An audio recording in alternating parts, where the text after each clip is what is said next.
Hello, I'm Alex Jones, and I'm a radio and television host based in Austin, Texas. And for many years, I've been exposing the criminal activities of the global elite, also known as the New World Order. In past films, we've documented the centralization of power, the move towards world government, the attack on the nation state, self-defense, the Second Amendment, family values, that is, the family itself, as well as private property rights. But time and time again in my research, I come, well, eye to eye with something that's even hard for me to believe. And that's that the elite, again, the so-called establishment kings, those that know best, the visions of the anointed ones, are obsessed with the occult, from presidents to governors to the heads of industry. We've all seen the stories of presidents and first ladies obsessed with their astrologers making national policy decisions upon their recommendations, spiritual guides, shamans in the White House. My friends, it gets far worse than that.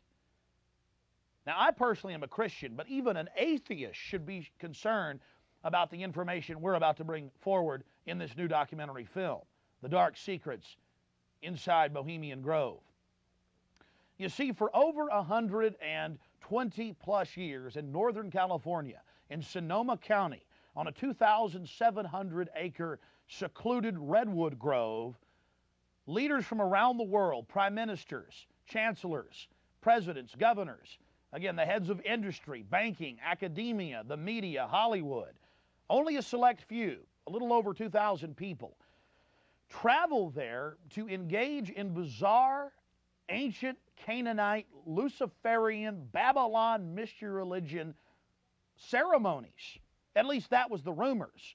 And so I went to the library and got on the internet and saw many of the mainstream news articles admitting that world leaders do indeed go there, and they fly into San Francisco and other surrounding cities and drive out into the rural hills and mountains of Northern California, and that these stories have been coming out that they worship some 45-foot stone owl god. And then I began to read some of the documentation on this Moloch character of the Old Testament, mentioned many times in Leviticus. That's in the Bible. Why are world leaders traveling to the middle of nowhere to worship this thing? Well, I had to check it out for myself. And I'm proud of my team, Mike Hansen, Violet Nichols. They traveled with me there. We talked to some of the locals discreetly. We successfully infiltrated, with the help of some of the locals and Channel 4, World of Wonder, British television that teamed up with us. And I successfully infiltrated through the Secret Service, through the guards, through the Sonoma County Sheriff's Department. We were inside 4 hours. That's only one day out of the 2 weeks that they meet there for the admitted Summer Fire Festival of the Bohemian Club. Well, basically, that's enough for me. It's hard to even describe it with words, and I hope that our hidden cameras can give you at least a small piece of what I witnessed. To have world leaders engaging in this type of sickening behavior, oh yes, there's much more to come. Mock human sacrifices, they claim, just shocks the very foundations of what Americans believe their leaders to be. And then to have it intimately connected with world government. It doesn't make a lot of sense until you research history. All throughout history, spanning back into the midst of the beginnings of civilization, we see world leaders from the empires of old, from the Aztec kings and priests, to Babylonian leaders, to ancient Rome, engaging in twisted behavior. Could it be that when you have all the power and all the women and all the money and all the lands and all the art, you have to do something new? You have to go against the basic grain of humanity. You have to get off in a sick way. That's what we witnessed in Northern California, July 15th, 2000. Get ready to go inside the Bohemian Grove.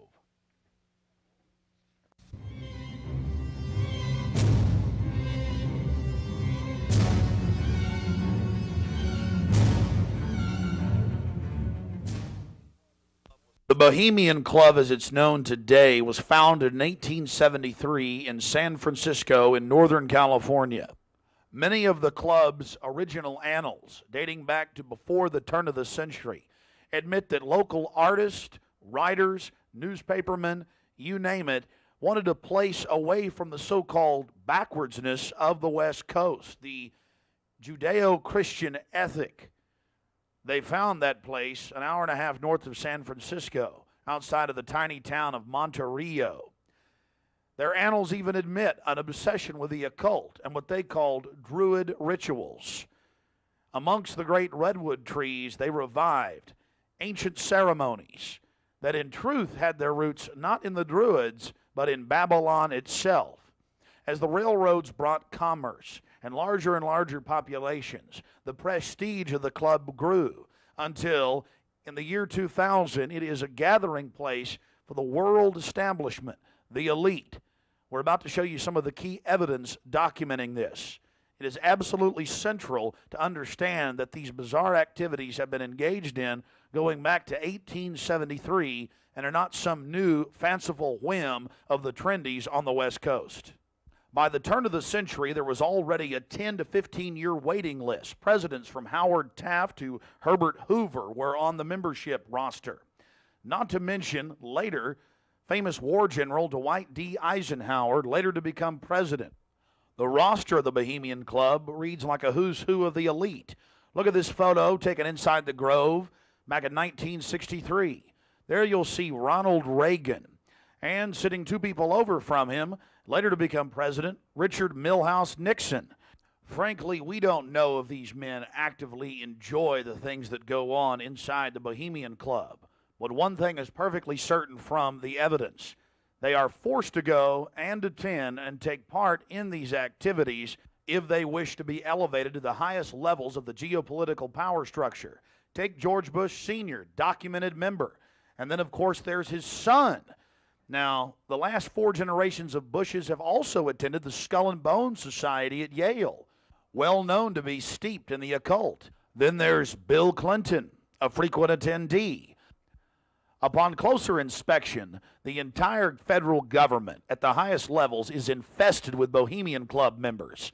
And it doesn't stop there.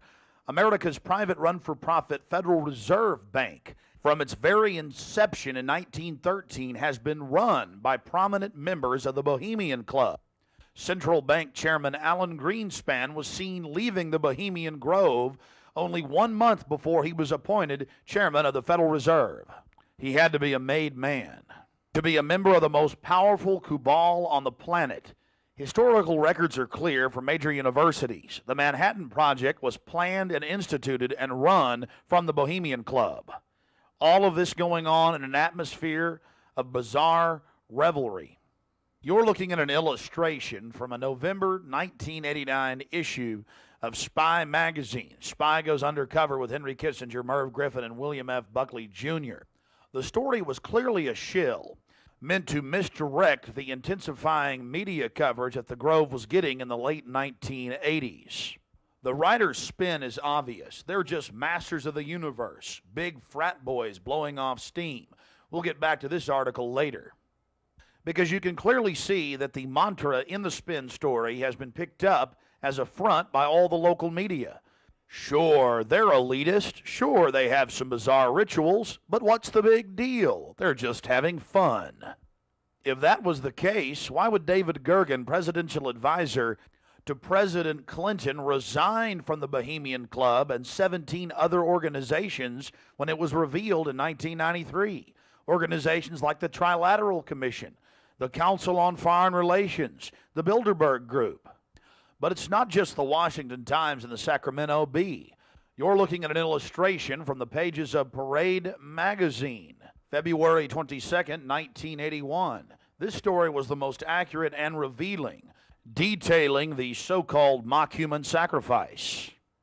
Former German Chancellor Helmut Schmidt wrote extensively in his memoirs, Men and Powers, a Political Retrospective, goes into great detail about the secret establishment running the world. The Trilateral Commission, the CFR, the Bilderberg Group, and of course, ladies and gentlemen, the Bohemian Grove, a place that he often talked about being a wonderful hideaway, a place to spend time with Nelson and David Rockefeller, and to talk about world government and steering societies. On page 225 of Men and Powers, he talks about it being one of the most astounding places he had ever visited in the United States, and how that feeling intensified over the years with subsequent visits. The book goes on for page after page discussing the corporate, private, governmental infrastructure of world government. Going back to the Spy magazine spin piece, they have lots of rosy illustrations of drunken establishment types dancing around having fun with the rituals going on in the background.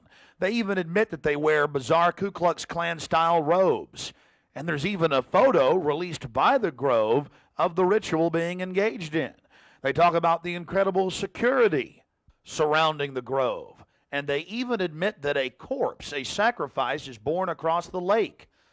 But it's all in good fun.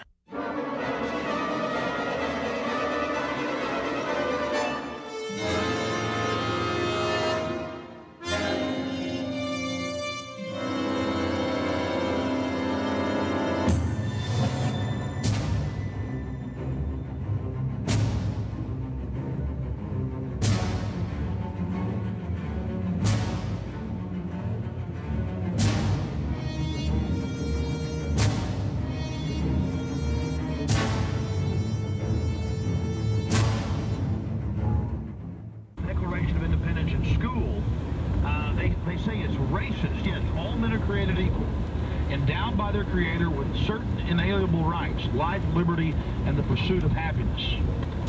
When in the course of human events, I mean, come on, people, all men are created equal? How is that racist? Well, that's what the Black Caucus says in Pennsylvania.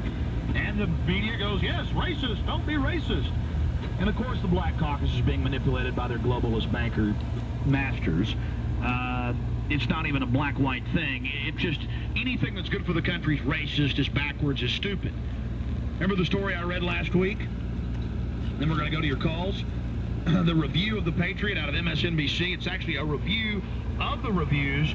War of Words over The Patriot, Hollywood's horror over conservative family values is the headline. It says, the Patriot is right-wing hogwash bathed in an old, timely golden glow, writes Aaron Berger of the Washington City paper. Now the disgruntled homeschooling, SUV buying. Henry. How you doing? Alex Jones. The Republicans have this deal every year where they even admitted in the papers they burn satanic effigies, run around naked in the woods. Former presidents. It's called Bohemian Grove. We're going to go infiltrate it and get in and document what they're doing. Where's this at? It's north of San Francisco, on 2,000-some acres. Been doing it for 100-some years. It's even in the Sacramento Bee and papers. I mean, this is how arrogant they are. I mean, they don't admit the naked part, but they burn this thing called the cremation of care, and it's actually Moloch worship, which goes back to Babylon, where they'd have the great owl and they heat it up inside the Bible. They throw the baby in. They even admit it. I mean, but they don't throw a baby in. They just burn the stuff inside and stand around in like red robes, red Ku Klux Klan robes. Needless to say, we're a little bit jittery. At least I am. Well, these two know what they're getting into. But we're meeting the British media, Channel 4, the national media there. There he was.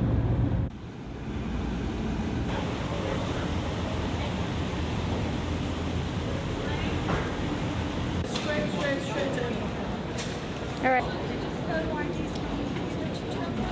Do you have your photo ID, Mike? Your national ID card, Hanson. Chuck Ross. Chuck, good to meet you. Thank you. Crush my hand. Yeah, I saw you on the program the other day and everything show was good and so forth, and I think more of them started to get involved. Well, folks are starting to wake up. That's what it's all about. I hear you talking. Yeah. I remember you saying the other day you were going to San Francisco. We're going to have your program live this next week. Yeah. Good tag for you here, Mom. We'll have it the following week. Yep. You want to check? Yeah, we got to check that. Okay. Well, it's already got a tag on it, doesn't it? Yeah. Bag's still playing. Rodney playing. Awesome. Thanks. Do you want to hook us up? Oh, wait, San Francisco. Chuck, you be careful, bud. All right, let's Starting to like it. Hey, Violet. I'm starting to like it. You like that little camera? Yeah. I know, but it's about you and your mission, so fork it over. Okay, let's go. To me.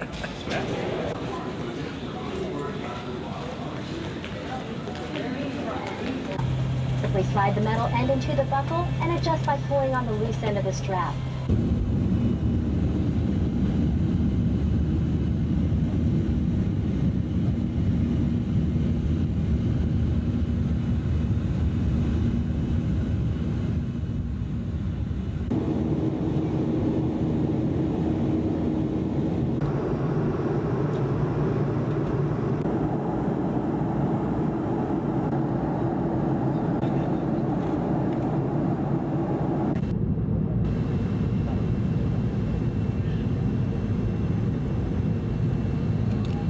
There's a Golden Gate too, honey.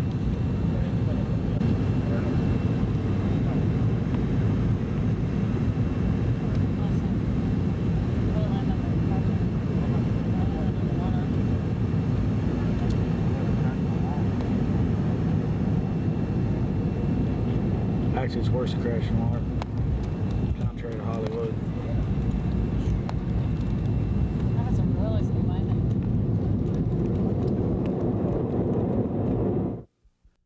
After landing in San Francisco at the International Airport, we traveled through the city, across the Golden Gate Bridge, into deeper Northern California. Northern California, home to the giant sequoia redwoods. From there north to Santa Rosa, going west on Highway 12, the gateway to Bohemian Grove.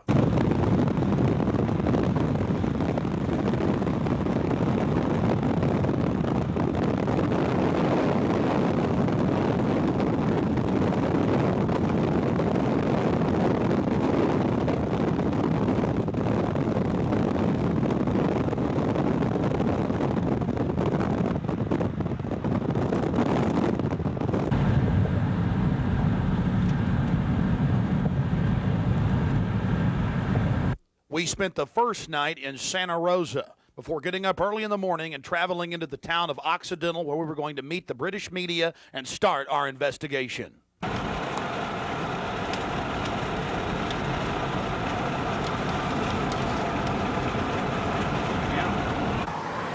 Well, here we are in Northern California, right outside the Bohemian Grove. The fruits of nature's. But I'll tell you this, I don't worship it and sacrifice things to it. Let's go find out what's going on.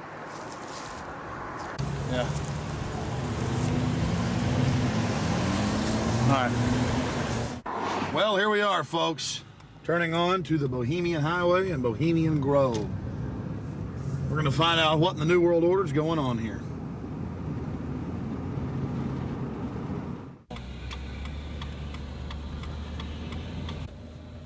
Did you get that, Hanson? Yeah. I'm back there. Oh, that's that guy. Think you're parking.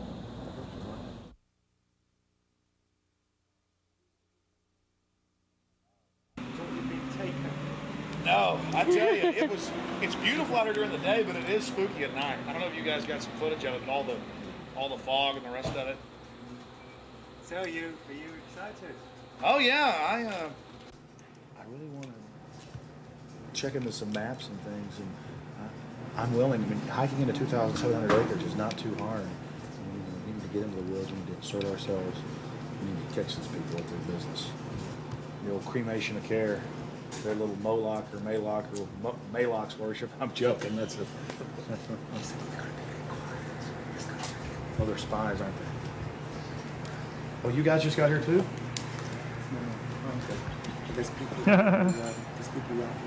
Camera wars. Stereo. I'm gonna hang out in the woods till it gets dark. I've got a map.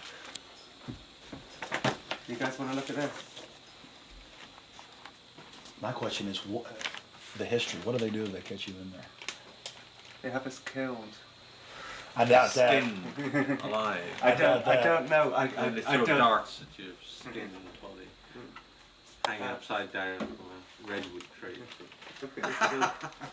I doubt that. No, we'll see. No, I think they'll just check us out. Check them out. What about me? Because I'm a woman, I can't really sneak in, can I? I mean, You can't go I can. in. You've got to stay. I've got to stay. Yeah. I've got to stay behind in the spooky Occidental Lodge. My only question is there a fence all the way around the property? No, just trees. Okay, here's the big question. What farmers or ranchers living here are going to blow my ass off if they see me sneaking across? Because I have no problem. If there's a road, if I can be shown a way to insert myself into this with Hanson. But then I need to know where the cremation of care, what day they're supposed to do it, where this pond is. Tomorrow night at dusk. Okay, that would mean that from the area, and this will actually take some real planning because I didn't have these maps like you guys do. I'm gonna need to know where I'm supposed to get in here at. Where there's a road, where... Well, this guy tonight will give you a really good briefing. Yeah, Like this that's guy it. tonight knows everything. You think you can trust him? Mm-hmm. Well, yeah. We'll be the judge of that. I'm not gonna end up tied down on a pentagram with Henry Kissinger's fat belly hanging over me while he's naked with a big dagger, am I? I just want to make sure that's a joke. Just the thought is very... Oh, like Governor Bush running around in a pink tutu, foaming at the mouth with a purple wig on, am I? No. Supposedly I hear that's what they do, so... I don't know. I think they do these things, but the question is why. And these power brokers, which bomb innocent countries and slaughter people and, you know, pump the food chain full of garbage and just everything else they do, it's probably something fun for them. They really get off on being bad little boys. And rule the world. I mean, this is for some people. This is the secret room. Well, I mean, certainly in the whole class system, it's the pleasures of class. And now what class is, the power that you have is something different. And to me, I mean, from my research of Bohemian Grove, and you guys have obviously done more, I've read a lot of mainstream articles, alternative, talked to people, talked to some guests. It's really where people go in there to do whatever they want to do. So there are probably people sitting around fishing and probably people sitting around doing something completely different. Yeah, that looks like it could be a fun one. Yeah. Okay, there's the stage. Right, that's where the talks happen. Because they've got this amphitheatre, and they have these kind of talks, and this is where George Bush gives talks and people like that on this stage. Oh look, there's the lake. There you go. Lakeside talks. There's the lake. There's the shrine. See, right there. That's where it happens. Honey, come get a shot of this. Now, where's this river? This is near the Russian River. Can you see it? Now, see, here's the shrine of their devil owl, which they even admit has its roots in like Babylon, and the Druids had them and everything else. So all over the world, this weird owl shows up. Some cultures, they've thrown children inside the bowels of this burning owl. That's historical. We've all read in the Bible about throwing your children to idols inside their, you know. So it's weird behavior, definitely, so it needs to be investigated. And plus, it gets the adrenaline up. Thrill seekers have to have more. But here you go, honey. Right here at the shrine. You can zoom in on that, Mike. I'm saying honey to my girlfriend, Violet, not Mike here. We're getting real bohemian now, aren't we? This is... Honey, we can get a close shot right here? But it did sound like that she's definitely leftward leaning. Then we get into the whole semantical debate about is there a left and a right, and to me there really isn't. There's the command and control on one end and the anarchy on the other, and I want to be on the middle of the real spectrum. Certainly got to have some control in a complex society and civilization. But all the developments I see are pretty bad towards dehumanization. And now you got the UN demanding everybody sign on to this International Criminal Court. And they're telling the U.S. if we don't sign on, it won't matter. If 60 countries ratify, we'll be under its control. I mean, we're here. We're at global government now. When they're saying they're going to have some world court in the Netherlands that they'll take anybody they want to. These are In fact, I was reading some of the talks that they've given and they've released that the Bohemian Grove has discussed, and it's all population control, world courts. You're talking 20 years ago. So definitely some stuff's going on here that's pretty important. But is it the ultimate elitist retreat? I would imagine those we don't even know the names of. This is probably just one more steering committee where they bring in a lot of underlings and high-level corporate chieftains that really aren't the upper top echelon, make them feel important, and then implement some type of strategy. From the stories I've read and things that happen, I mean, it is pretty well documented that people run around naked. They have orgies. They go into town and have orgies, and these are world leaders. We got a serious problem with that. Just by the very nature of how this, to me, Bohemian Grove is probably a way to compromise people. You want to be in the New World Order Club. It's like a big kid fraternity. And just like in fraternities, you have to do weird things. Here, you probably do weird things. But I got a problem with governors and presidents and prime ministers and corporate chieftains running around and doing this when they have so much power over what happens in the public domain. They have a responsibility to disclose what they're doing. So I think it is important, like you were saying, to somehow try to maintain some security and not be way out in the open because they'll call in a bunch of security. And the Bush might be here this year. The Bush is George W. I hear, like he often is. I hear he really enjoys himself here. I think Henry Kissinger will be here. Yeah. Well, if I got a stink detector, we'll be able to find out where he's at. Oh, it's like everything evil you can imagine, Kissinger's always involved in it. Isn't he a Republican though? I'm not a Republican. That's the point I keep making. This whole Democrat-Republican deal is a complete... People always go back to that, though. Probably like in your country, you've got Labor and you've got the Tories over there, and it's all the same people behind closed doors. It's just a big joke. And your leadership, our leadership, it's all the same people. I mean, you do see a fight going on, but it's two different management teams of the same system, bidding for control. What I call the CEO jobs of Slavery Incorporated.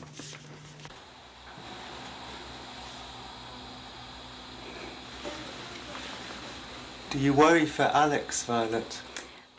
I do. I just, because Alex gets so impassioned by what he's doing that sometimes I'm afraid that he might be a little bit, reckless or maybe a little bit too fearless. I worry about Alex when he drives down the street to come home. Especially I used to worry about him when he had come home every night from the same, radio studio at the same time in the same car.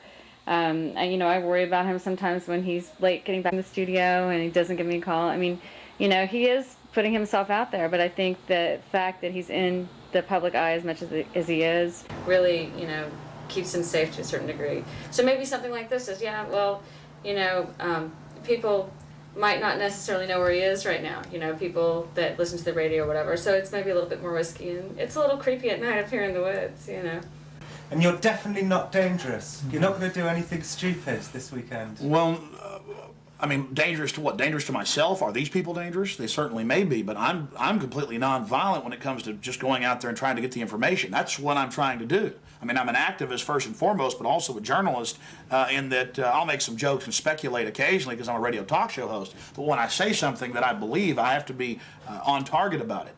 But dangerous? I'm definitely dangerous to corrupt bureaucrats and their financial bosses that would like to control the American people on the planet. But not in a violent way. Not in a violent way. And for anybody that doubts we're in global government now or entering it, you've now got this UN criminal court. They're saying if 60 countries ratify it, then it doesn't matter if America doesn't sign on. Kofi Annan claims he has power to enter any country anytime he wishes. We've all read that, again, and seen it on television. So I'm fighting this global government.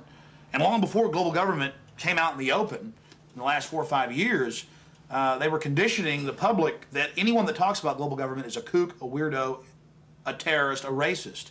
And now they're out on the nightly news saying global government's here, you better accept it, we're getting rid of juries all across the planet. The IMF, the World Bank, basically runs things now. The WTO decides what you can buy and sell and trade on the international market. But see, they've preconditioned us that it doesn't exist. They've preconditioned us that anybody that talks about this stuff and who is against it is a kook or a racist. because it doesn't exist. And then everybody's decided, well, I'm going to be culturally cool. I want to be in style. I want to be accepted. So even when they're hearing the news admit it and tell us how great it is, they've already pre-positioned it psychologically that it's not acceptable, it's not kosher to discuss it. Do you see the tactic they're using there? Mm-hmm. 5 years ago, I would laugh when I heard about black helicopters. I would say, I'm about taxes, I'm about corruption, I'm about, getting local control back, I'm about states' rights, everything's coming under federal control. I was pretty mainstream, what you'd call so-called conservative. Then I saw the light when black helicopters started going into North Carolina. I started going into Florida. They fired into an all-night restaurant in Miami, just training, firing bullets into a place where people were eating. They started burning buildings. Police chiefs started throwing them out of their towns, San Antonio. All this started happening, and I said, whoa, this is real. And then I realized that I was preconditioned, even as a so-called conservative person who understood that the media lied. I didn't realize how thick the propaganda was, that they precondition us before they release something on us, that it, number one, doesn't exist in our minds with classic doublethink, but then it can re-exist at the same time if they say it does and it's good. So it's literally George Orwell's doublethink, and one has to have it to stay sane in this world. Well, I refuse to be a part of it. I mean, the news every day, black helicopters are a joke, they're stupid, the culture, commercials, movies. At the same time, almost every month in this country, they're attacking and terrorizing some town with burning buildings and terror. And I don't want to be part of their sick control freak system. I don't like these degenerate, inbred, New World Order crowd people. They're not going to run my life. They're not going to control me. And I'm going to try to expose them. And I think we've had some success doing that. But I know this, the Henry Kissingers, the George Bushes, those people, these are dangerous individuals. They've proven they're dangerous. They have no problem controlling and destroying entire societies. I just wanted to make sure that you weren't going to actually push any of them in the river or throw them into the owl. No. Hey, Violet, look how pretty it is. Uh-huh, sure is pretty. Mike, you enjoying yourself? A lot less spooky during the daytime. It's all foggy. Yeah, we're going to take our British friends down into the forest a little bit later tonight. Let them gallivant in the werewolf-ridden woods. Joking, of course. They'll have me on there. Alex Jones, radio talk show host, believes werewolves infest Northern California. They've been seen dancing with grizzly bears.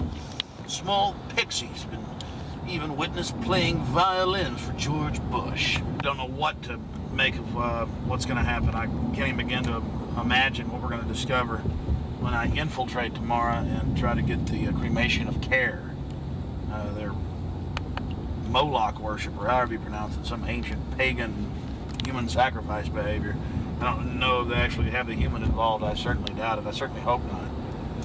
But these globalists and elitists all throughout history, going back to the old empires, they like to, do more and more obscene things to, as some say, get off. So we'll see what develops. We're very close to the gateway to Bohemian Grove now. The first set of gates and security.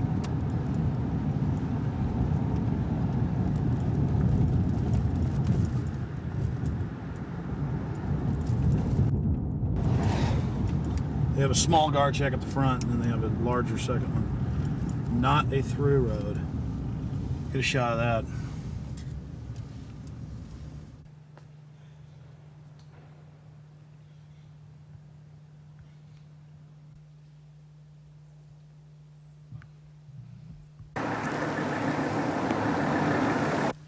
There's a guard gate right over it, a small guard gate, and then back further, an even more elaborate guard gate with surveillance cameras, you name it. Not a through road, ladies and gentlemen, right up here in Northern California.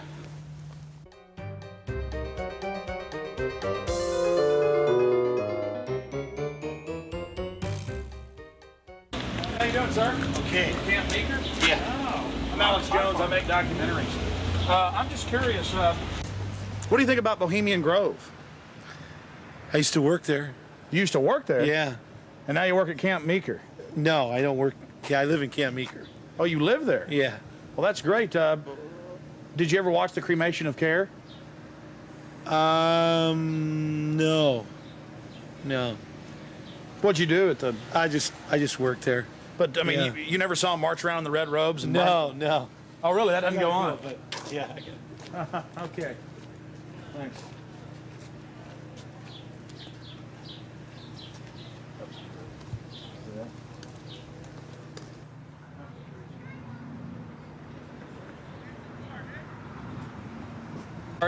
What have you guys heard about Bohemian Grove? Oh, I don't know. Bunch of rich people, right? Have you ever heard about the 40-foot stone owl and the mock human sacrifice? I heard about it a little bit, yeah. Roll that window down. Not We're going yet. to talk to you. Hold on. We'll go around here. I don't know. Oh, yeah? So what have you heard about the... Oh, I just read stuff about it in the paper. I don't know. Some people don't like it. They protested or something weird. But what about the 40-foot stone owl and the mock human sacrifice? You say you heard something about that? Well, just what I read about in the paper. Oh, the paper admitted that. Well, no, I don't know if they admitted it. They just said people go protest it. It supposedly happens. Sounds kind of weird. Does sound weird to me. Yeah. Why you guys? What are you guys doing? This TV show or something? We're just having fun. Oh yeah. This town isn't like Children of the Corn or anything, is it? Oh no, nothing like that. I'm sure. I don't know though. Supposedly lots of people go there. Some kind of weird event. I don't know. You guys know anything about it? You don't know. What would you say if we told you that they sacrificed a human in effigy and mock to a 40-foot stone owl in black and red and silver cloaks? Sounds kind of different. Do you think it's good to have? Bull talks down. Do you think it's good to have so-called world leaders secretly engaging in pagan activities? I can't say it's that great. No. Why would you have a problem with that? Well, I don't know. It could be all right. Depends how you look at it. Kind of relativist worldview, huh? Yeah. Got to sacrifice care to the winds, huh? I don't know. Could just be for fun, or they could really be weird. They run around naked. Run around naked and freak out. There you go. Have you heard that? Yeah, absolutely. Actually, to tell you the truth, here's a funny story. What have you heard? Okay, go ahead. No, this is the truth. A couple years ago, I was down the road, just down Yar, past Camp Meeker, and I was stopped with a friend of mine. Now, Camp Meeker's right outside Bohemian Grove. That's an affirmative. Yes. And we were down the road, and we were stopped there because we were just having a cigarette, hanging out, taking a break, and some Secret Service men actually pulled up behind us and asked us what we were doing and why we were there. It was true. They were like, "What are you guys doing? Where are you at? Why are you parked here? What's going on?" And asked us a whole bunch of questions. What our names were, who we were affiliated with, where we lived, all kinds of stuff. Sort of interrogated us. Did you answer their questions? Totally.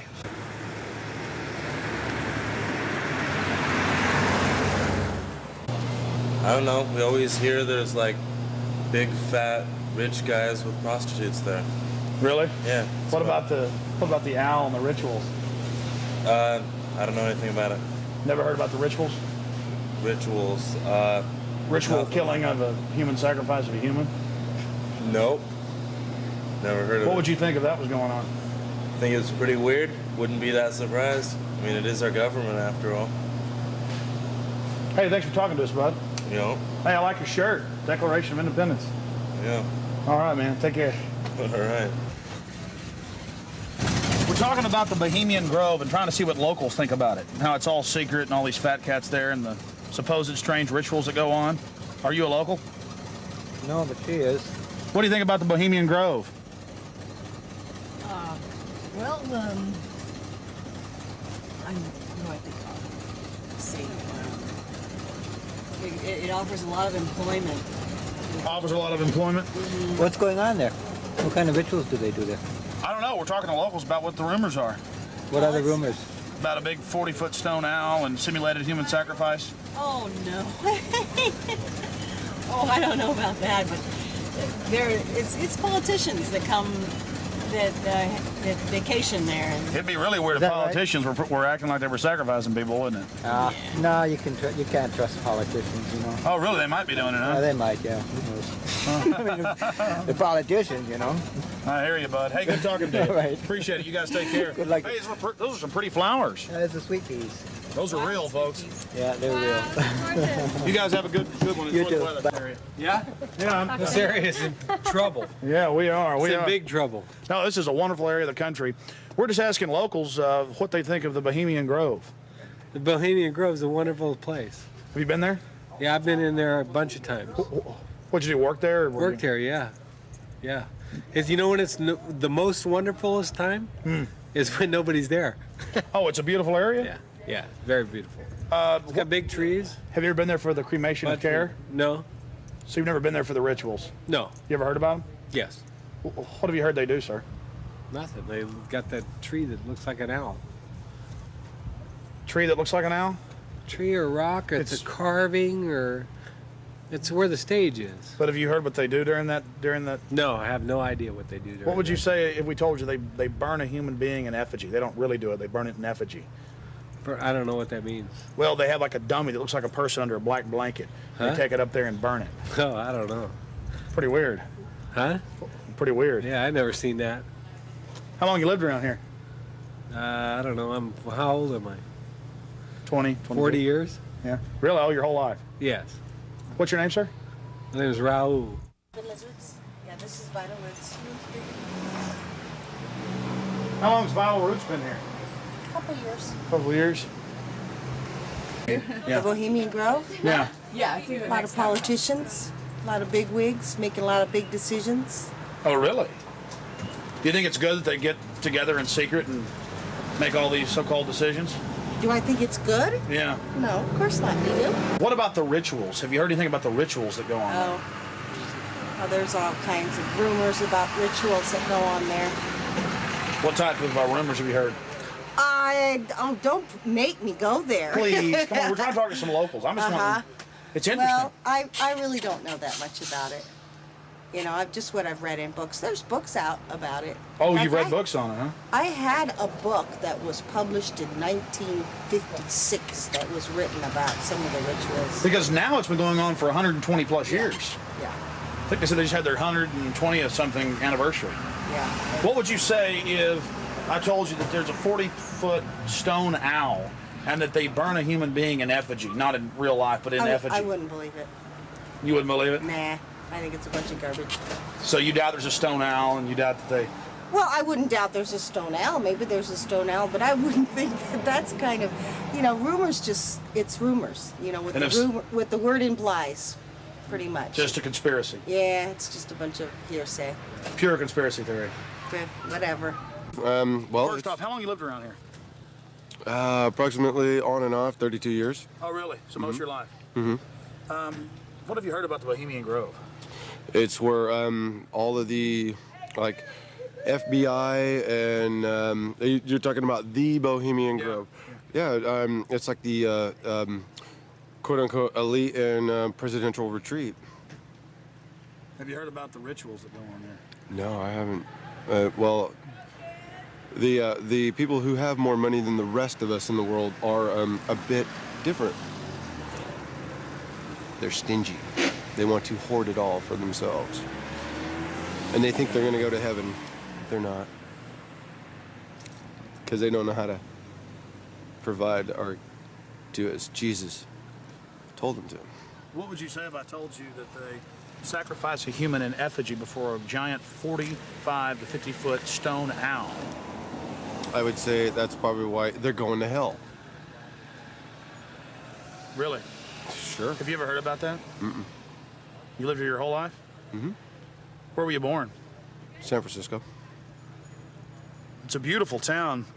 Oh, of course, we've got the Grove just about 10 miles down the road. Have you talked to people that work there? No, I haven't. They're kind of... I don't really know anybody that works down there. Yeah. To tell you the truth, yeah. I know people that have gone down there. A couple years ago when Schwarzkopf and Colin Powell, they were all down there doing big presentational speeches and whatnot. I've heard about that, but, and presidents that have gone there for the retreats and whatnot. And I've heard it's also a quote-unquote elite men's club only. Women haven't been able to or allowed to work there except for in the past few years, which they're only kept in the parking lot. They're valet parker. That's the only job women can have there. Because whatever goes on in there. What if I told you that it's true that they burn a human being in effigy to a giant owl god and that they start worshiping the owl and talking about how it gives them power. What do you think about that? I would say they are in grand delusion, and they need to give some of their money away. So you think they're on a power trip? Totally. But what is this burning a person do? This is ancient. Did you know that thousands of years ago, different societies would have large metal hollow owls that would throw children into them? I would say they're quite satanic. Or on another level, if you will, more demented. It's very, very sick. With these people, we're talking about billions, and then we're talking about governmental control. Is it bad to have something that's secret, elite, and pagan at the same time? Yeah, sounds like Satan's building his cult. Satan's building his army.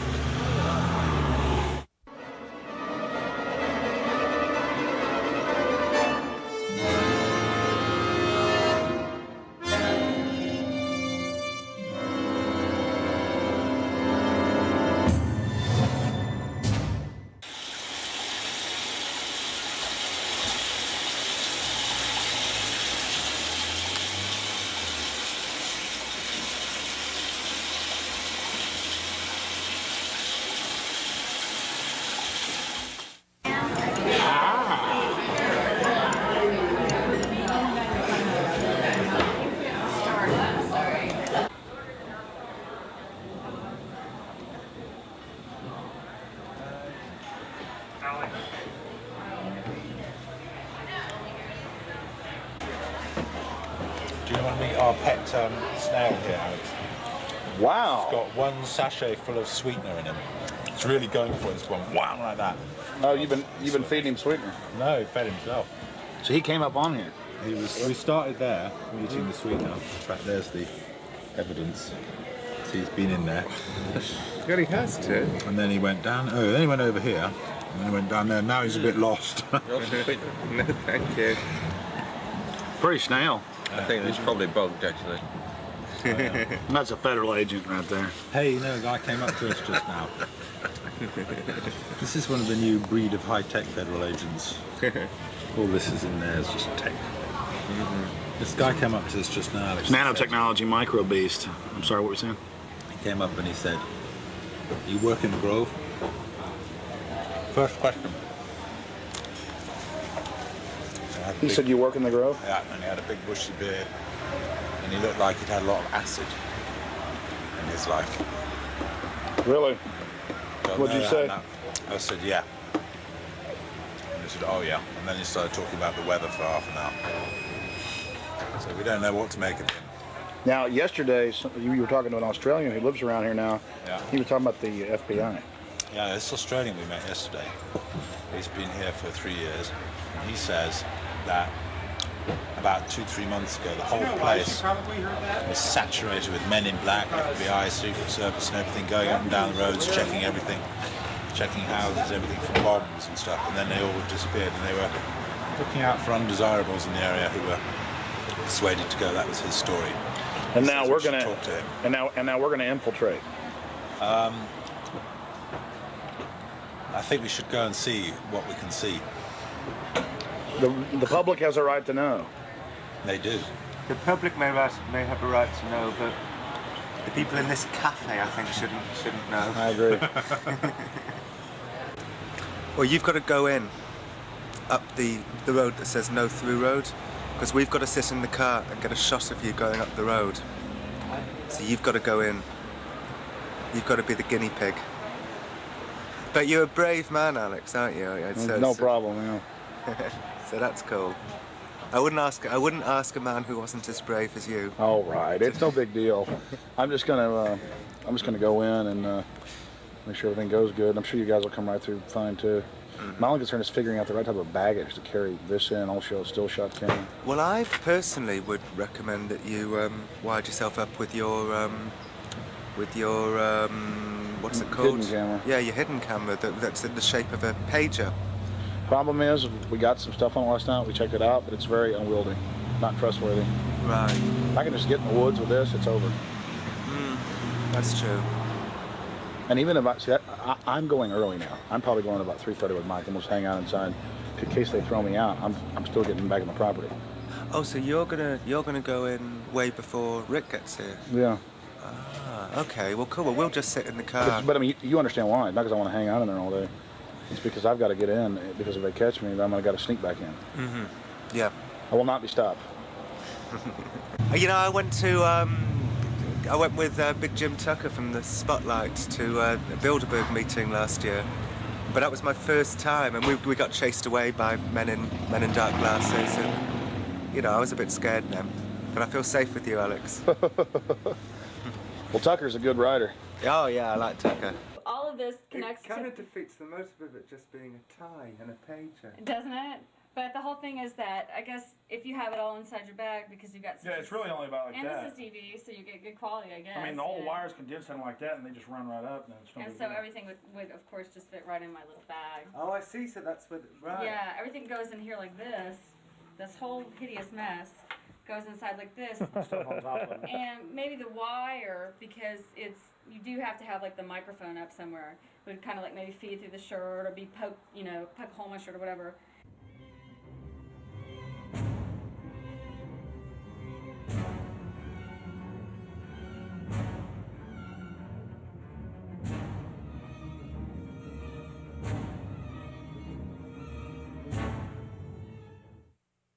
It was the night of July 15th, 2000.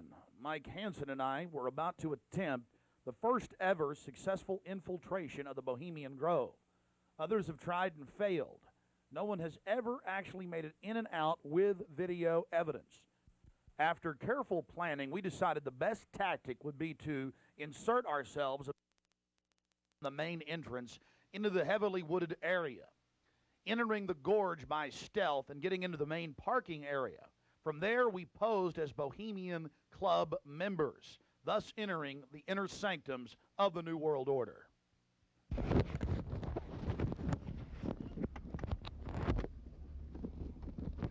That's perfect. We're just like that. No, I got it, honey.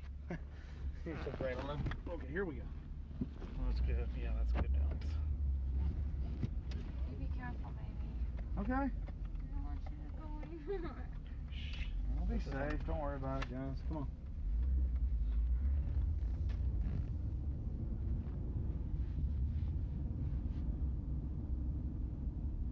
O'clock, 11:30, 12. Yep. And then 6. Should I wear my sunglasses? Whatever you want. You'll lose It's not that bright. And we go left.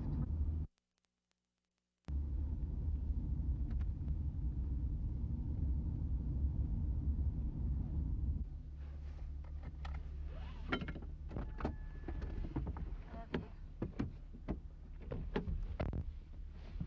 Be careful, Mike. God bless. Yeah, pray for us. Keep the evil off of us. Be careful.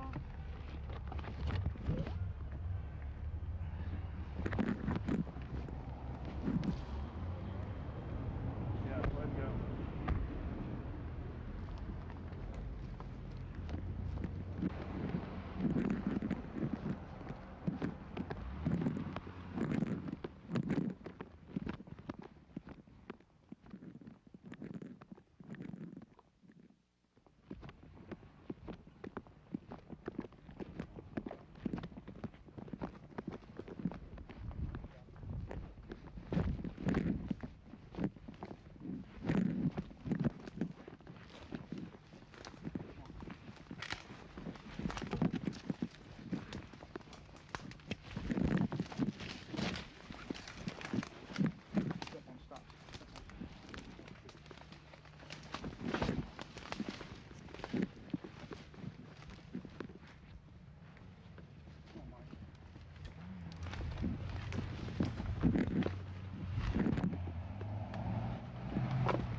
Let's walk on up here for a second.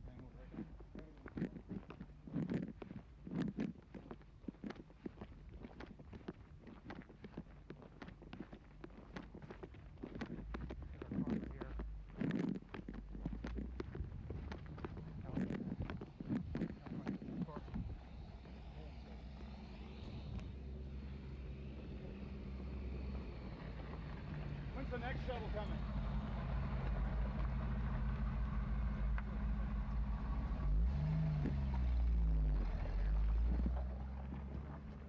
No, but when are they supposed to get here?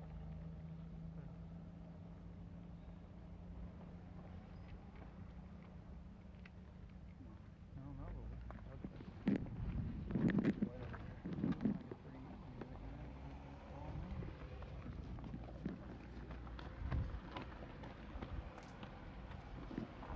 That's all right, Mike. Come on. Where are you going?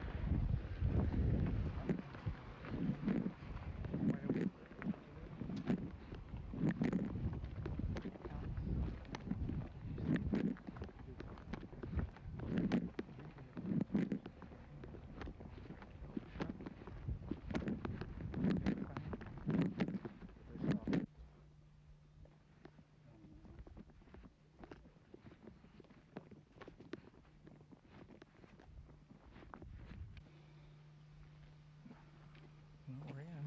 Can talk to them? Well, we're inside the Bohemian Grove. We're actually not inside yet, Mike. Well, we're in the parking lot. That's pretty. Yeah.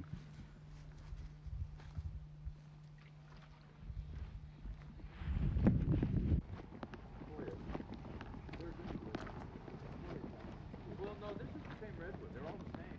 They're actually, well, I think there are three kinds of redwoods. There's the Sequoia and the Sierra. Here comes the thing, Mike. And there's the coast redwood. Yeah. And then there's a Chinese redwood, and there's one or two of the Chinese redwoods somewhere in the grove. I remember when I drove from Tulare and went up to Sequoia National Park, all they had up there was the sequoias. Yeah. Aren't they the biggest? Oh, they are. They're the biggest, like, living thing, I think, aren't they? Oh yeah, they're incredibly large. There's one up there that you can drive a car on top of one, you know. On top of it, lying down? Yeah. That you can actually... well, they used to have the one you could drive through. That's also there. That's up there. Boy, it's nice when that cool wind hits you. Oh, yeah. I think we may make it. Okay. Yeah.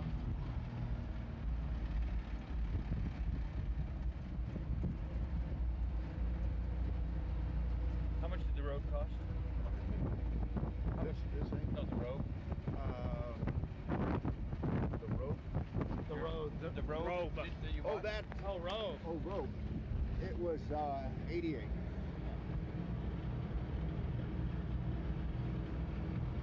Yeah, I thought you said rope. Yeah, that's what I thought. I thought rope and rope. Can't hear anything with this wind. Look at this thing's seen some years. Pretty nice, actually. Yeah. This is the oldest one, isn't it? Yeah. Other than maybe that little red one. Yeah. Bye-bye. I think when you go to heaven, they have buses like this. Thank you. Thank you. Go ahead. Oh, no, go ahead. Let's see, we got one out here. Yeah, is there another one coming? No punch clock.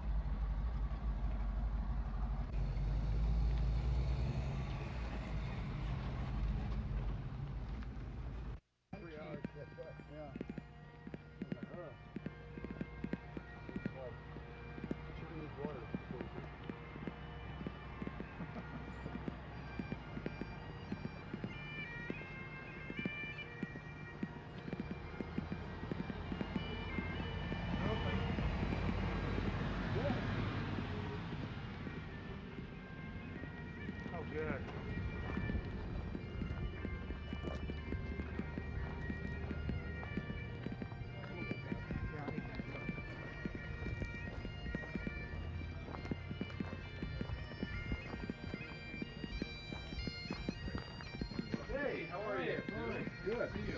Your father visited and all? Yeah, yeah.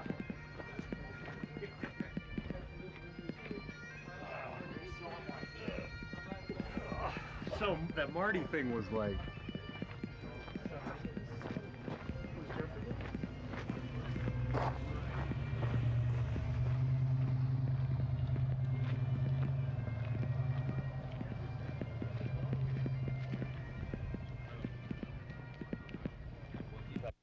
We don't have time in the documentary to show you an entire tour of the 2,700-acre compound in the middle of the gorge. Besides the fact we didn't even have time to see but about 20% of it in between dodging security personnel. Unfortunately, we were using digital tapes that were 1 hour. Several of the confrontations were not caught on tape. We had sheriff's deputies, Secret Service, you name it, question us on who we were. We just told them we were with the hillbillies. That's where the Bushes stay. You know, because we've got Texas accents.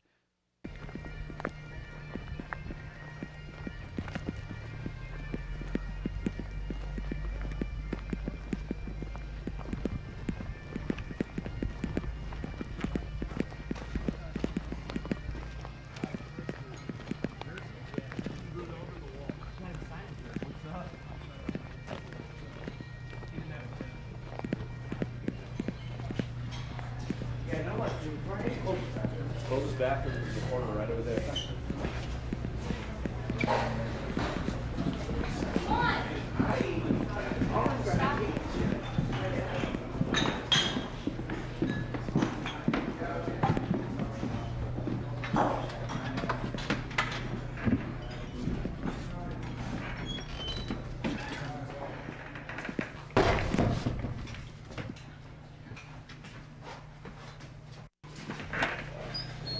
Oh, there they are, friend. Yeah. How's it going? Good.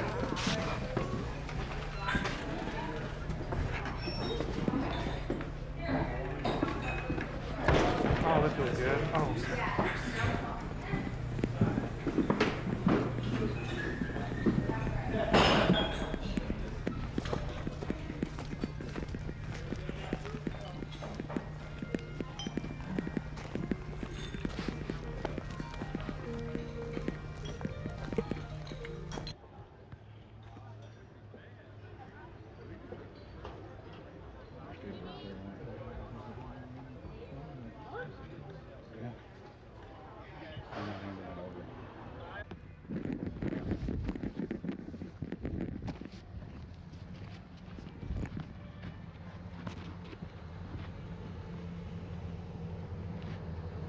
Let's go.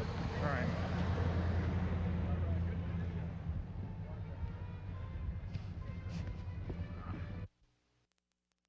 Just one of many signs sporting French with skulls adorned with other trappings of death. We also saw signage with Latin and other ancient languages. Now we're about to let you see a little bit of what's going on with the great owl. Oh, that's nice. What's the owl?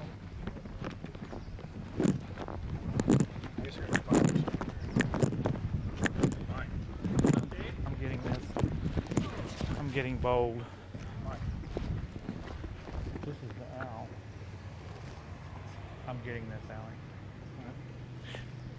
Let's get out of here.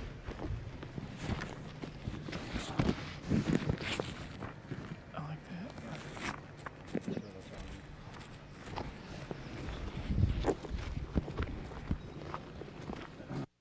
Here you can see the bottom of the stone owl with the altar and the eternal flame, a Aladdin lamp style urn that continually burns year around, we're told. And here's a side shot from about 30 yards away of Moloch, the Canaanite deity to which children were sacrificed to in Babylon. And yet another slowed down close shot. Again, the eternal flame burning, the altar, the bottom extremities of the 40-plus foot stone deity, and there is a shot of its head as well. Again, we've slowed down this video because we only actually had about 5 seconds of it on our hidden cameras, so you can have a chance to get a closer look at it. You will see it during the ceremony. Speaking of the ceremony, we were on the left-hand side of the lake about 150 yards downstream beneath those large redwood trees. Much of the ritual you're going to witness took place on the right-hand side of the lake and at the northern tip beneath Moloch. Keep in mind the scale of the idol compared to those giant redwood trees. It's at least 45 feet tall. Now, the daytime vantage you're witnessing is basically the vantage that we shot the ceremony from at night. This is America, and it's been going on for 120 plus years in Northern California. This is not some new fad. We're talking about something deadly serious with its roots in ancient history.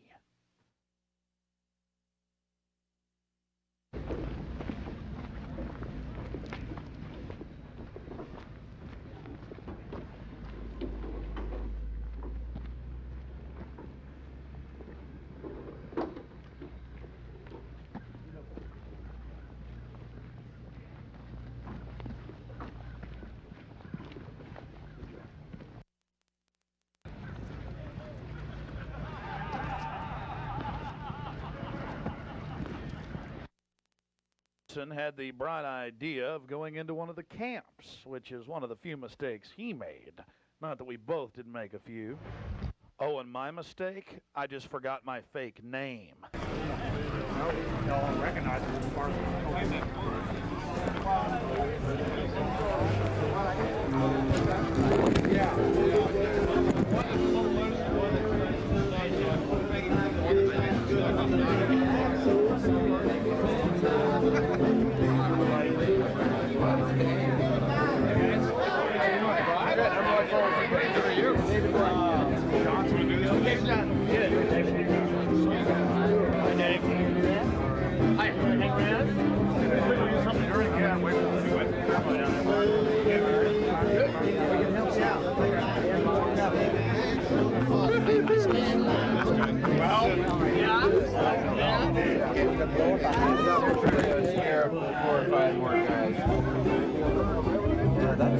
We may have to.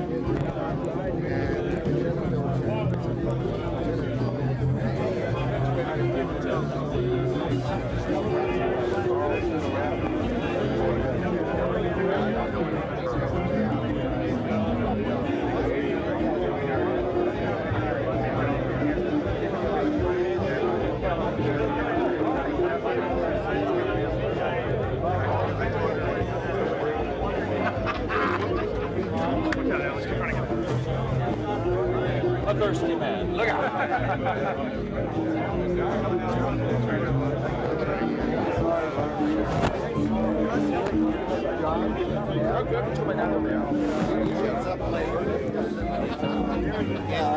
I'm sorry. Quiet.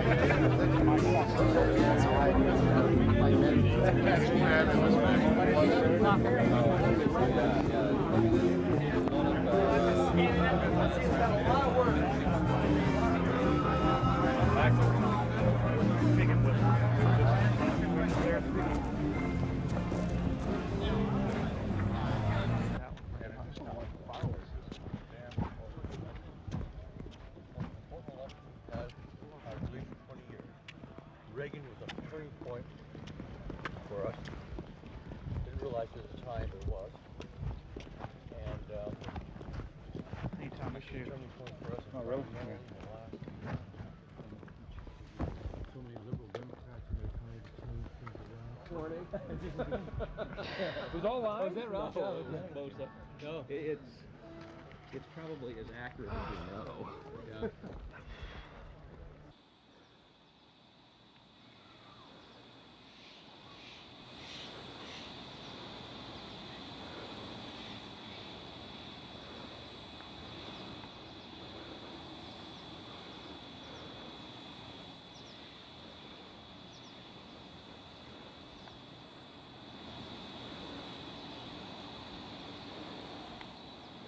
We had already been questioned 3 separate times by the Bohemian Club's security, Secret Service, and Sonoma County Sheriff's Department. To evade discovery, we decided to try for one of the more remote areas of the camp, according to our map, the most southerly side. and a lookout point, an observation deck over the Russian River. While Mike Hansen was watching for the sheriff's deputies that were down the path and over the bridge in a guard shack, I began to shoot the video you just witnessed. After we turned the camera off, one of the Sonoma County Sheriff's deputies showed up and began asking us why we were filming. We calmly told him we were just sightseeing as members of the Bohemian Club. The point that has to be made here, though, is they do have hidden cameras, because there's no way that they would have been able to witness us videotaping from where the guard shack was located. And then upon walking back by the guard shack, we actually witnessed banks of television screens and wires leading up into the redwoods and disappearing. Also visible from the observation deck is the famous sunning area for the establishment lackeys and their pomps. Here you can see some of the fine carpeting out on the floaty. The long history of men enjoying themselves has even been written about in the gossip column of the San Francisco Chronicle, writing that a man on his own often gets invited back to the camp by gay bohemians. Even 100-year-old annals have admitted the homosexual activities. After escaping the sheriff's department, Mike and I traveled high into the hills to wait until dark and the beginning of the cremation of care ceremony.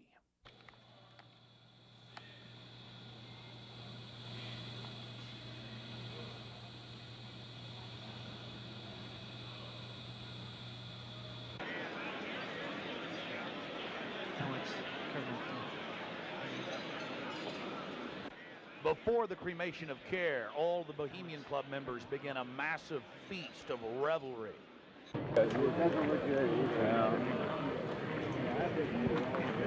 like that brother.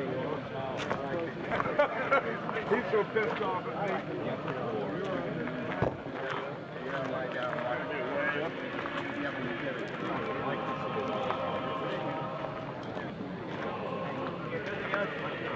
When you walk away,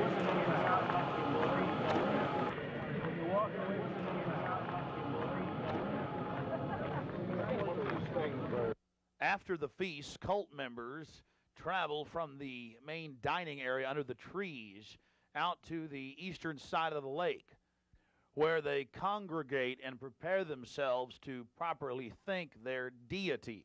Again, the 3,000-plus-year-old Moloch.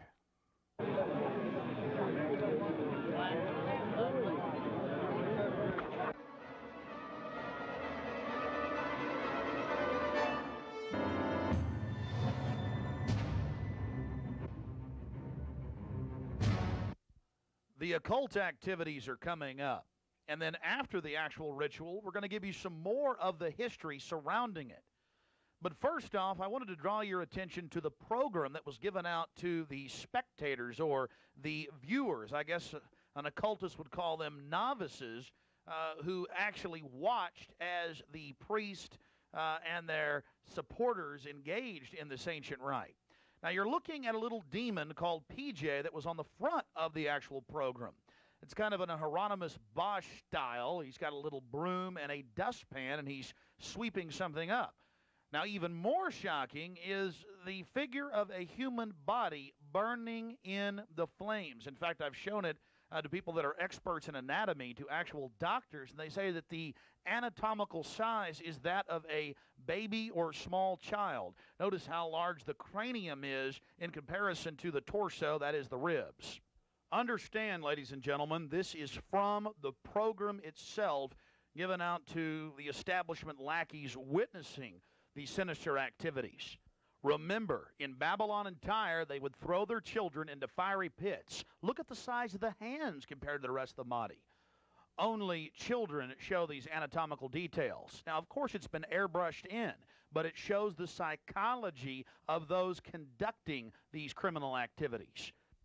Now, this is the only skull we actually caught on tape. We've blown it up for you over one of the major meeting houses. Of course, it's not a real skull. It was extremely oversized up on the signage. The point we're trying to make here is the entire compound was literally infested with symbols of death, skulls, owls, you name it. At long last, here it is, the cremation of care unveiled.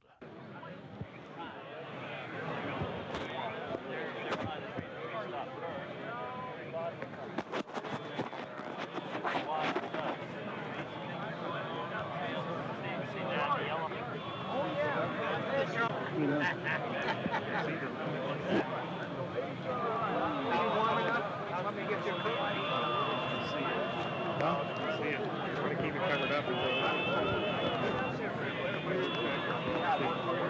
As we sat there in the darkness, not knowing what we were about to see in the gathering crowd, suddenly, across the small lake, we saw a carriage with men in black and brown cloaks, robes, in front and in back, bearing a bound body. Now, we're about to show you the raw footage. You can see the torches coming out of the woods on the other side of the lake. We're going to show you the whole ceremony without video enhancement. Later, we're going to blow it up for you. Remember, it was a hidden camera and at somewhat of an angle.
Something particularly pleasing was happening for the Bohemian Grovers with whatever developed with that crowd of men in black and brown and the bound body on the back of the buggy. They drove behind big black tarps they had hanging out of the trees.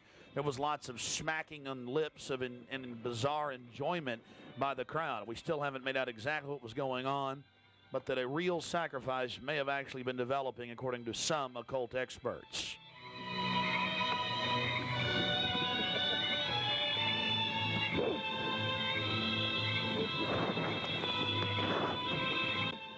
All the time in the darkness across the small lake, the men in black were doing something behind the dark curtains hanging from the redwood trees. Then after about 10 more minutes of music, suddenly all around the owl, activity began. Here is the main central part of the ritual. The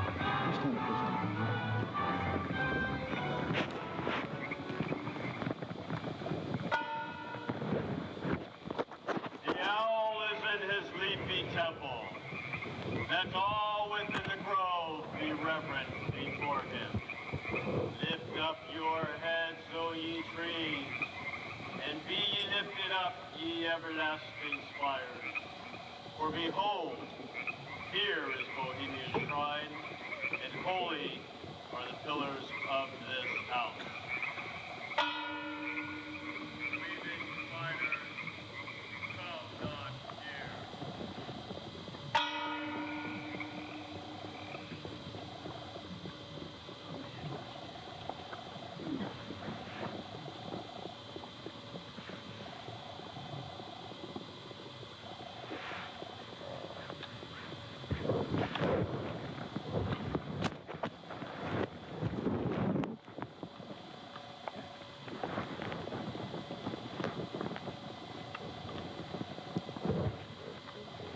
Hail, Bohemians!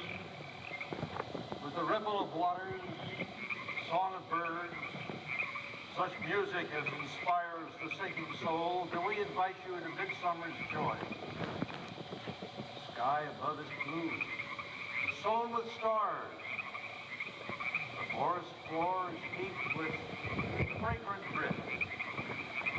Evening's cool kiss is yours. The campfires glow. The birth of rosy fingered dawn. Shake off your sorrows with the city's dust and cast to the winds the cares of life. Let memory bring back the well-loved names of gallant friends who knew and loved this grove. companions of the long ago. Aye, let them join us in this ritual. Not a place be empty in our midst. O beauty's vassals, who hold in this gray autumn of the world her springtime in your heart, attend our tale. Gather, ye forest folk, and cast your spell over these mortals. Touch their world-blind eyes with fairy unction. Open their eyes of fancy. Follow the memories of yesterday and seal the gates of sorrow. It is a dream, and yet not all a dream. Dull care and all of his words are but a dream. As vanished Babylon and goodly Tyre, so shall they also vanish. But the wilding rose blows on the broken battlements of Tyre, and walks rend the stones of Babylon. For beauty is eternal, and we bow to beauty everlasting. For lasting happiness, return to one alone, and she surrounds you now. Great nature, refuge of the weary heart, and only balm for breasts that have been bruised. She hath cool hands for every favored brow, and gentlest silence for the troubled soul. She counsels her most wise. She healeth well, having such ministries as calm and sleep. She is ever faithful. Other friends may fail, but seek ye her in any quiet place. Smiling, she will rise and give to you her kiss. So must ye come as children. Little children that believe nor ever doubt her beauty and her faith, nor deem her tenderness can change or die.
Bohemians and priests, the desperate call of heavy hearts is answered. By the power of your fellowship, dull care is slain.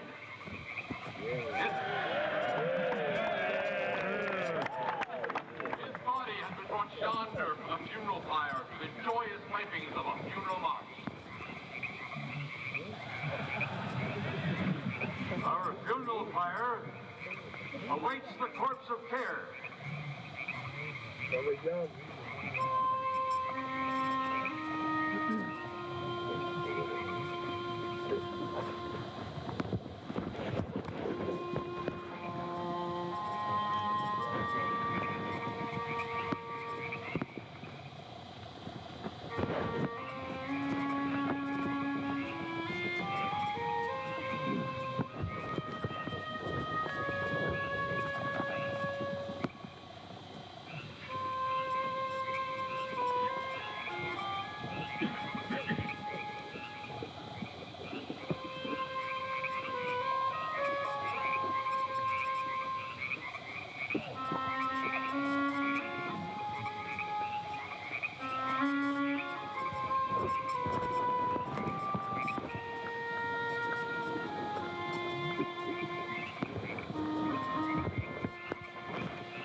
Here you have the boatman. His face was painted up like a skull, bringing the bound body across the water. Again, we'll have enhanced video of this later. And let's see if you can pick up all of the different occultic meanings in the speeches you're about to hear.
Thus buried across the shadowy tide, in all the ancient majesty of death, no arch enemy of beauty.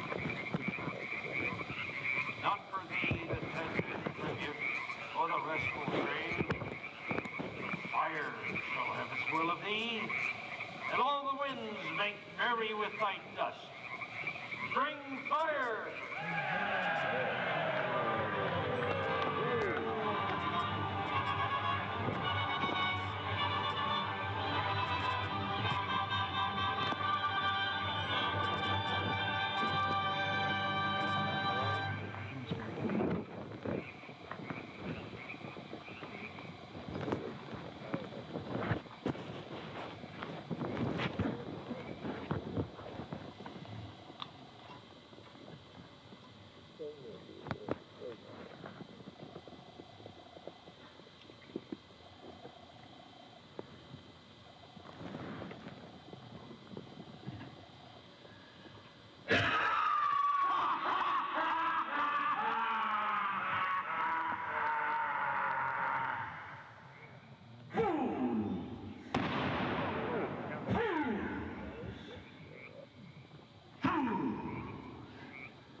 When will ye learn that me ye cannot slay?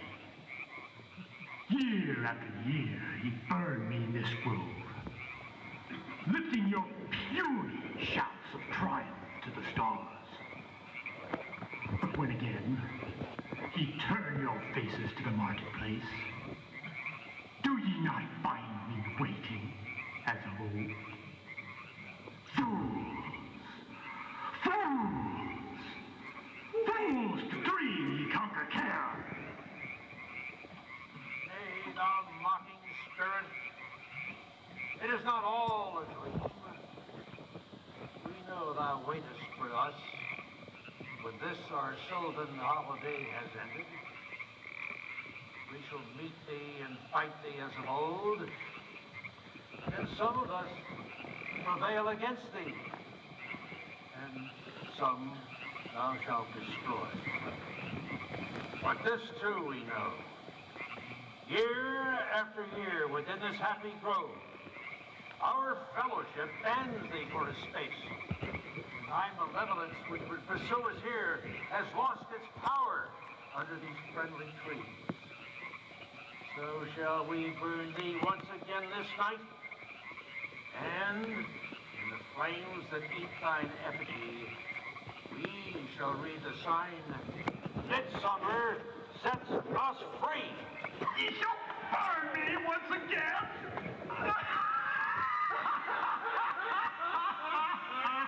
Now with these flames, which hither ye have brought from regions where I reign, ye fools and priests, I spit upon your fire.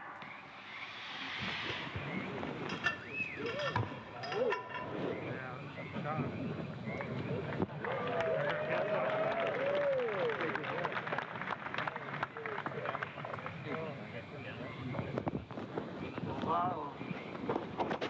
Great son of all mortal wisdom, Owl of Bohemia, we beseech thee, grant us thy counsel.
Great Owl of Bohemia, we thank thee for thy adjuration.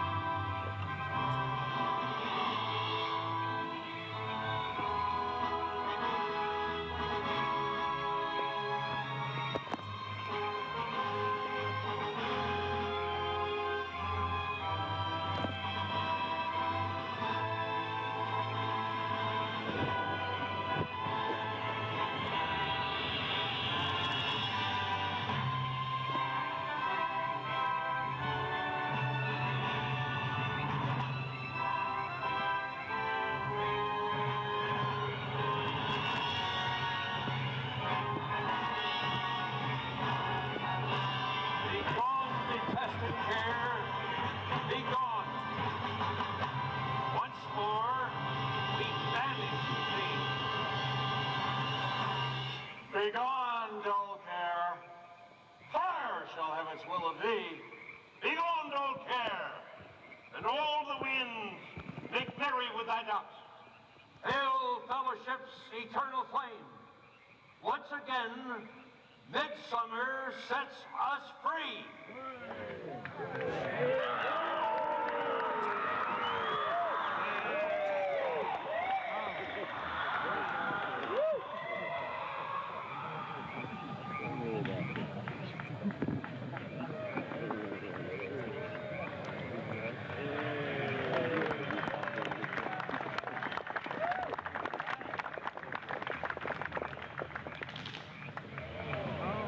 There you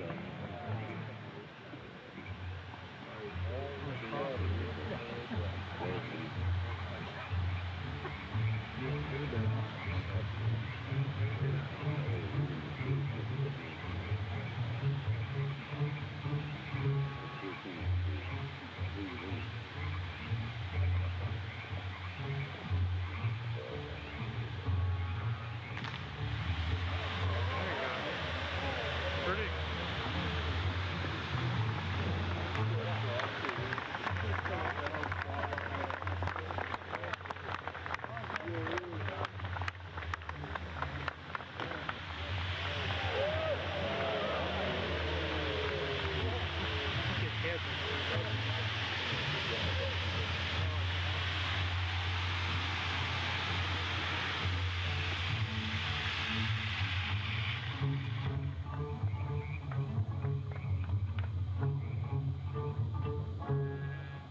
Now we're going to get to some enhanced video, and we'll go play-by-play through some of the more occultic statements, like we shall read the sign in your burned effigy, the bound body. That's exactly what the Druids actually did. They would roast cats, goats, oxen, horses, and watch the pain of how they died, and from this extract some type of mystical energy force or power, and also be able to tell the future. Owl of Bohemia, we beseech thee, grant us thy counsel. Upon further research of the ritual you just witnessed, it becomes clear. It is a mixture of the Babylonian Canaanite cult of Moloch fused with ancient Druidic rites, where you have the female side of Satan, which they first call out to in the she, and then towards the horn god with the he, mixed with Masonic rites from Scotland. It's very likely that many of the 1,500 to 2,000 member crowd had really no idea what they were actually watching because it was thinly veiled. Here we have some more enhanced video as the boatman, again with his face painted up like a skull, pulls his boat across the small lake towards the high priest with the red of his cloak visible, with his hand outstretched as if he is pulling the damned soul towards him as they throw off their cares, their conscience for what they have to do in the world. Also, you have the arrangement of the circle of higher level priests around him, the high priest in lighter colors, and then the outer rings of red, and then those in black. This is consistent with the darker workings of the occult, not just with the Western countries, but also worldwide. Now, when you see that black edge coming to the field, that's because we zoomed in on the video, and many times the picture was almost out of the screen, so that's the edge of the field or the view of the camera.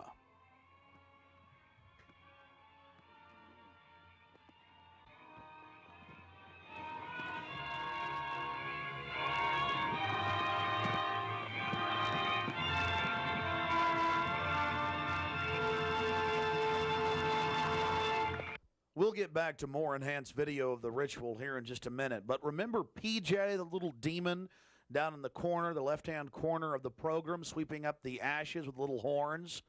And how can you forget this? The image of a human body burning on the altar. Again, this is what they were handing out to those that were witnessing these macabre activities. But again, from Babylon on into ancient England, the word bonfire, meaning human sacrifices being thrown into fiery pits, turned into today's bonfire. After the sacrifice, members of the cult would sweep up the ashes of the victim and use them in future rituals. One of the things that is extremely obvious by looking at the program handed out to Bohemian Club members is the person creating the program had a deep understanding of the occult. Here again, you have a little demon, PJ.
Time of malevolence which would pursue us here has lost its power under these friendly trees. So shall we burn thee once again this night, and in the flames that eat thine effigy, we shall read the sign, Midsummer sets us free. Ye shall burn me once again.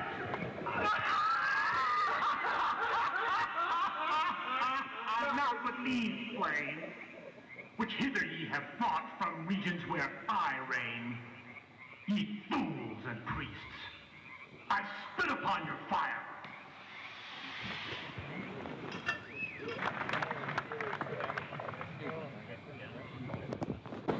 Wow. Great son of all mortal wisdom, Owl of Bohemia, we beseech thee, grant us thy counsel.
Great Owl of Bohemia, we thank thee for thy adjuration.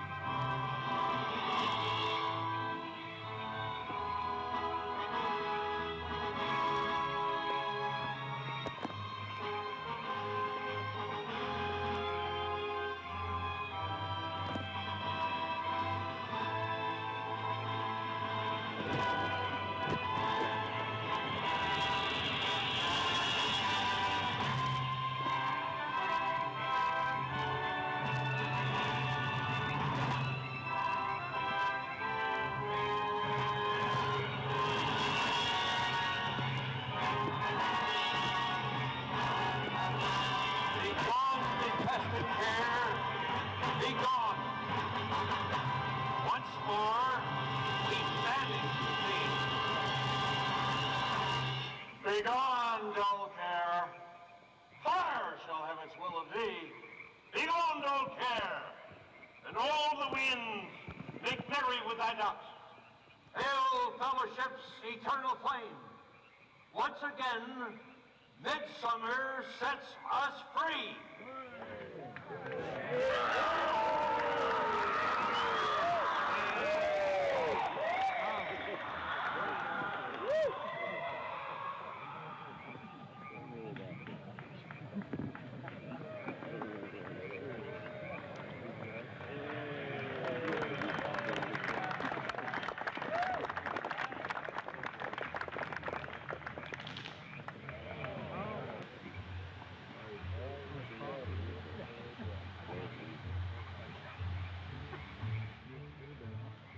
Again, ladies and gentlemen, when you see that black edge coming in, that was the field from the camera. There you see the funeral pyre burning with the effigy of a human, or it could be real, ladies and gentlemen. There's been a lot of strange going-ons in that area of Northern California, but this is what the establishment is into. right here in America, the cremation of care. And this was July 15th, 2000.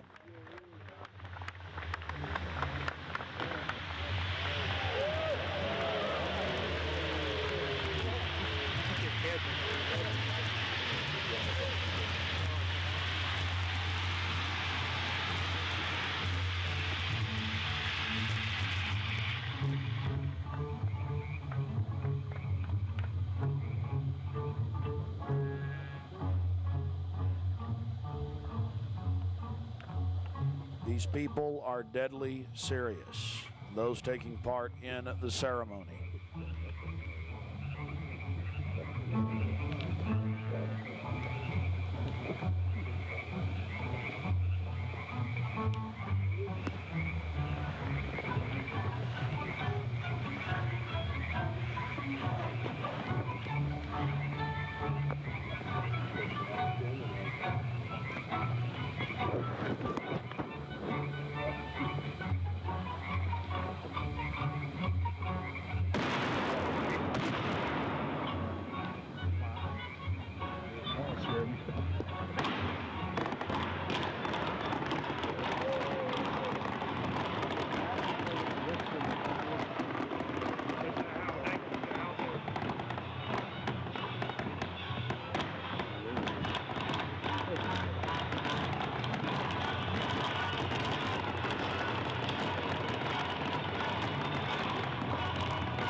Another point, the pyrotechnics you're seeing going off were being released from beneath little wrought iron crosses about 1.5 feet tall.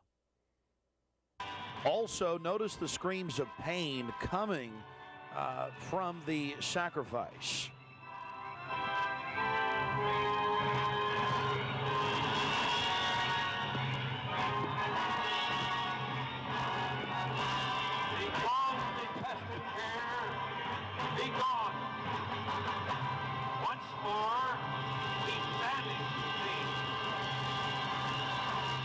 Begone, dull care. Fire shall have its will of thee. Begone, dull care. And all the winds make merry with thy ducts. Hail, fellowship's eternal flame. Once again, midsummer sets us free.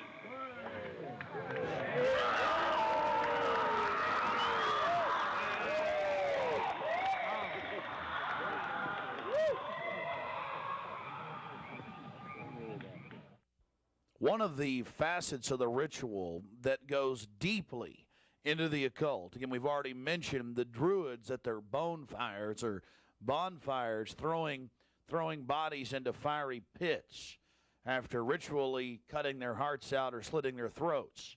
They talk about reading the sign in the burning effigy, reading the sign.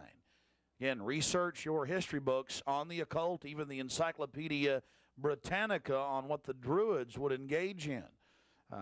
This is just unbelievably macabre and evil. So shall we burn thee once again this night, and in the flames that eat thine effigy, we shall read the sign, Midsummer sets us free. Ye shall burn me once again.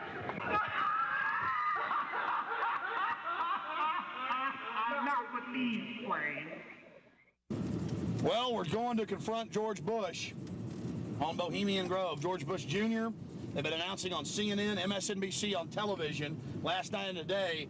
For the first time in history, they're admitting it, why the vice presidential decision was made at Bohemian Grove. George Bush Sr., the former president, and Colin Powell and others. So now they're just throwing it in everybody's face. We've broken the story over a week ago. July 15th, we were in Northern California. They're trying to ignore it. George Bush is down here at the governor's mansion across the street from the Capitol, about to announce Dick Cheney as his vice presidential running mate. We're going to go blow the party for him and get the information out to people. We're not going to stop. We're getting in their face.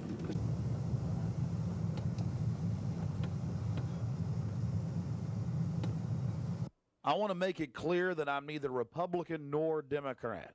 But the facts speak for itself. George Bush Sr., Jr., even their grandfather Prescott Bush were all members of the Bohemian Club. So we dropped by to, well, let them know that we're fully aware of their activities. This is massive. This is how George Bush dresses up. Right here. We got him on tape. This is how they dress up. Right here. In red and black robes. A little more pointy, though, like the Klan. We've got him on tape. This is how George Bush dresses. Right here when he's in the Bohemian Grove. This is how he dresses. We've already put it on television. Absolutely disgusting. George Bush isn't a conservative. He's not for family values. He is nothing but a Luciferian twit. A Luciferian twit, Bush. You may think you can feed on the human population. We say no to you. We're on the march. The empire's on the run. Long live the Constitution and death to the New World Order. We stand firm. We stand strong for America against your evil, Bush. And we're going to get this story out, and we're going to continue to push it because the truth will not be hidden. That you are part of a 3,000-plus-year-old devil cult for the owl mowing from Babylon as well as Tyre. We have the high priest admitting all this. We have it on videotape. It is documented. It is documented. A Luciferian devil worshiper. Already people all over Austin are talking about it. We're not afraid of you. We're not afraid of your minions. In fact, we're waking your minions up every day with the hardcore evidence. We know your father met 11 times with Bill Clinton in 91. The whole thing was stage managed. We understand you've been helping to sell this country out, Bush. And we're going to expose you and your Luciferian rights. We're going to expose your criminal activity at the Bohemian Grove. We have the videotape. This is a massive story. One of the stories of the century. One of the stories of the century. How you had the Luciferian cult for 121 years in Northern California. I went inside for the cremation of care. I witnessed the entire debacle. Many of these Secret Service agents have been in. No doubt, protecting these people inside of this system. As we near the end of this film, it's important to understand that we did massive research on the occult. And one of the libraries we visited was that of Professor Tex Mars of Aeronautics. He also has written literally dozens of books on the occult. His library was very revealing about the obsession of elitists throughout history with the occult. Front group after front group to conceal and really subvert. But behind all of these groups, there is a small cadre or elite, a core.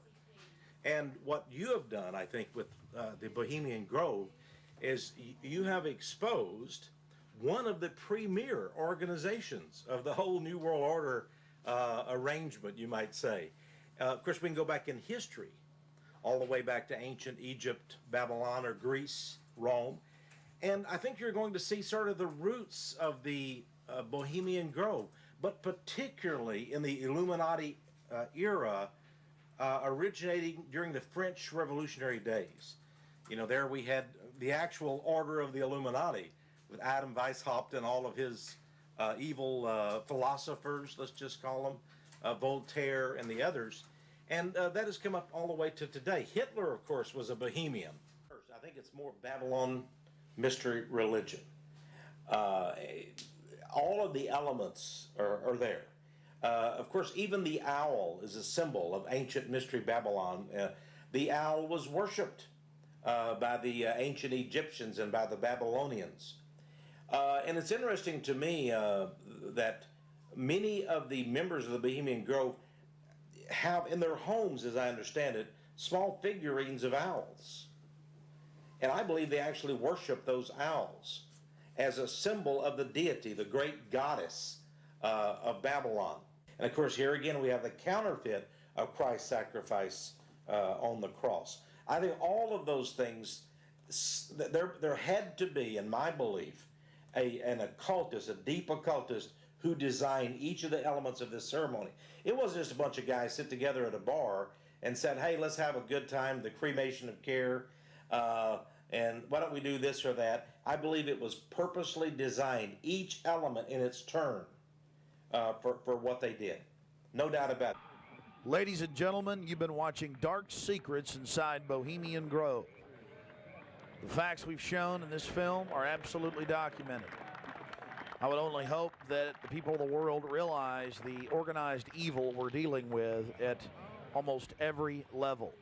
Republican, Democrat, you name it. They're all working on the same team. Ladies and gentlemen, it's called world government, the New World Order, dehumanization. It's not a joke. It's deadly serious. Unfortunately, they've been breeding societies to think everything's a joke. I'm here to tell you truth is stranger than fiction.